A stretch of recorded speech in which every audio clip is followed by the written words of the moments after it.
Mesdames et messieurs, bonsoir. La télévision d'État d'Arménie occidentale vous présente les nouvelles de jour. Voici le principal chapitre d'aujourd'hui. L'Institut Lemkin soutient le droit à l'autodétermination de l'Artsakh. Un nouveau quartier est en cours de construction dans le village de Khachmach dans la région d'Askeran. Les Azerbaïdjanais ont pris pour cible les travailleurs des villages de Martouni et Martakert.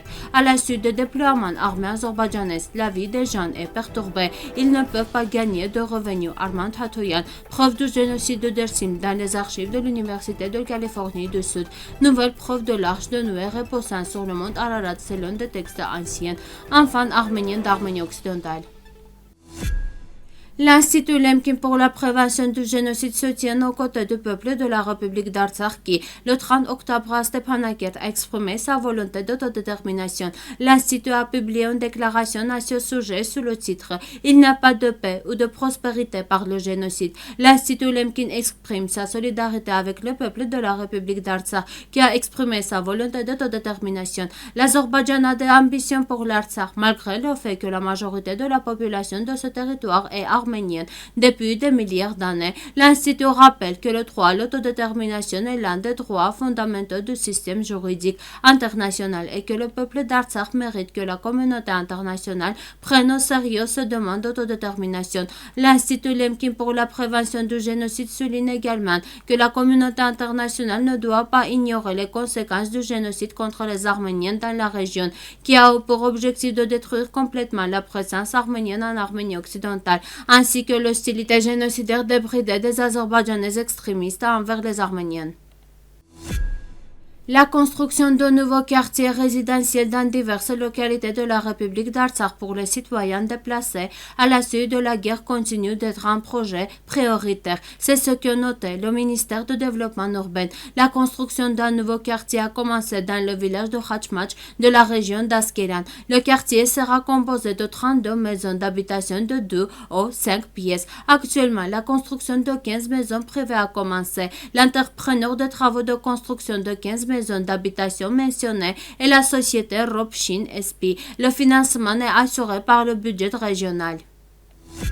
L'ennemi a pris pour cible des personnes effectuant des travaux agricoles dans les régions de Martouni et Martakert, les empêchant de poursuivre leur travail en tirant, a rapporté la police du ministère de l'Intérieur de la République d'Artsakh. Dans la zone administrative de Taravart, l'ennemi a tiré des coupes de feu irrégulières avec des armes légères sur les personnes effectuant des travaux agricoles avec le tracteur Belarus. À la suite des tirs, les travaux agricoles ont été arrêtés, indique le rapport. En outre, une violation du régime de cessez-le-feu du matin a également été enregistré en direction de la communauté Tchankatar de la région de Martakert. Les unités de l'armée azerbaïdjanaise ont de nouveau pris pour cible la population civile, entravant la réalisation des travaux agricoles. L'Arménie occidentale condamne et attire l'attention de la communauté internationale sur cette affaire. La rencontre entre Armand Tatoyan, le directeur de la Fondation Tatoyan pour le droit et la justice, et Sergei Razarian, le représentant permanent, a eu lieu à la représentation permanente de la République d'Arménie en République arménie. Au cours de la réunion, des parties ont discuté de questions liées au problème d'Artsakh. L'inviolabilité du droit à l'autodétermination des Arméniens d'Artsakh a été soulignée. Armand Tatoyan a souligné que, comme le prouvent les faits, la vie normale des gens est perturbée à la suite des déploiements armés azerbaïdjanaises près des colonies civiles en Arménie et en Artsakh, et la vie et la sécurité des gens sont gravement menacées. Les gens ne sont pas en mesure de gagner le revenu de la famille. Ils sont confrontés à de graves problèmes socio-économiques. Résoudre ce problème est une question d'importance vitale, nécessaire pour garantir une vie normale et sûre aux personnes. Les parties ont convenu d'approfondir la coopération, de rendre plus efficaces les efforts conjoints sur diverses questions, afin de mettre en évidence des véritables intentions de l'Azerbaïdjan, notamment par le biais de preuves. Les actions illégales de l'Azerbaïdjan en Artsakh devraient être activement présentées sur les plateformes internationales.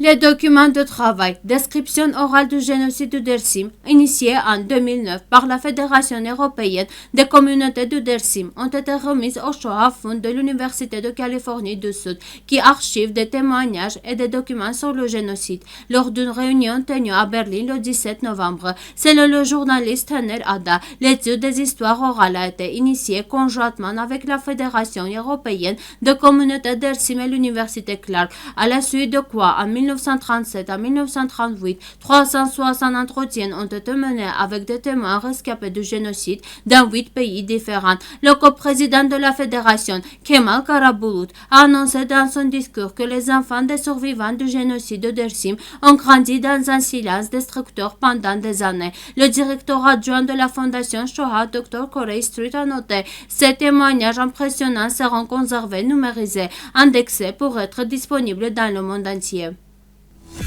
Le célèbre historien britannique Irving Finkel, dans son Arche avant Noé, de la Mésopotamie à l'Ararat, dans le livre des historiens cuneiformes sur le déluge, il a présenté un certain nombre de preuves que l'Arche de Noé reposait réellement sur le mont Ararat. Le livre est basé sur le livre nommé Tablette de l'Arche et écrit en AD, étude d'une inscription cunéiforme datant du millénaire. Dans le livre, Irving Finkel détaille la construction de l'Arche et examine les faits entourant le dernier lot de de l'Arche sur le mont Ararat. Grâce à ce livre, l'histoire de Noé et de son arche cessait d'être admise. Irving Finkel est également l'un des gardiens de la collection cunéiforme du département du Moyen-Orient du British Museum. Il est l'un des scientifiques éminents qui, au cours de nombreuses interviews, a évoqué l'histoire, l'origine et l'emplacement d'Urartu, déclarant que le nom Urartu est l'ancienne version de nom Ararat et Arménia. L'un des enfants talentueux de l'Arménie occidentale, Siranush, est né à Constantinople. Elle a fait ses études premières dans sa ville natale. À partir de 1873, elle a joué dans le théâtre oriental de Petros Marakian. À partir de 1874, dans le groupe de Thomas Fasoljian, puis dans le théâtre haussmannien de Hakov Vartovian, joué principalement en tant que chanteur d'opérette. Siranush est l'un des plus grands visages du théâtre arménien. Tempérament puissant, franchise et sincérité combinés de technique d'action élevée. Cela a quelque chose à voir avec son nom, toute une période de l'histoire du théâtre arménien. Depuis 1895, elle se produit dans diverses troupes de théâtre, créa sa propre troupe, tournée à Bulgarie, en Roumanie, en Égypte, à Nouveau-Nakhichevan, à Yerevan, à Alexandropol, à Kars, à Chouchi, dans des villes de Caucase du Nord et de l'Asie centrale. Siranush a Perséphone environ 300 rôles. Elle apparaît pour la dernière fois sur scène en 1932 à Alexandrie dans le rôle de Marguerite Gauthier. Siranush a apporté une grande contribution à l'art du théâtre arménien des 2 premières décennies du XXe siècle avec son travail. Elle a parlé dans la presse des problèmes d'apprentissage de la langue arménienne et de préservation de la langue maternelle. Selon elle, la question de la préservation de la langue maternelle devrait également être prise en charge par le théâtre. Merci de votre fidélité. À la fin de notre émission, vous pourrez profiter d'une performance musique folklorique des Arméniennes. Vous pouvez écouter la version complète de la musique sur notre site web.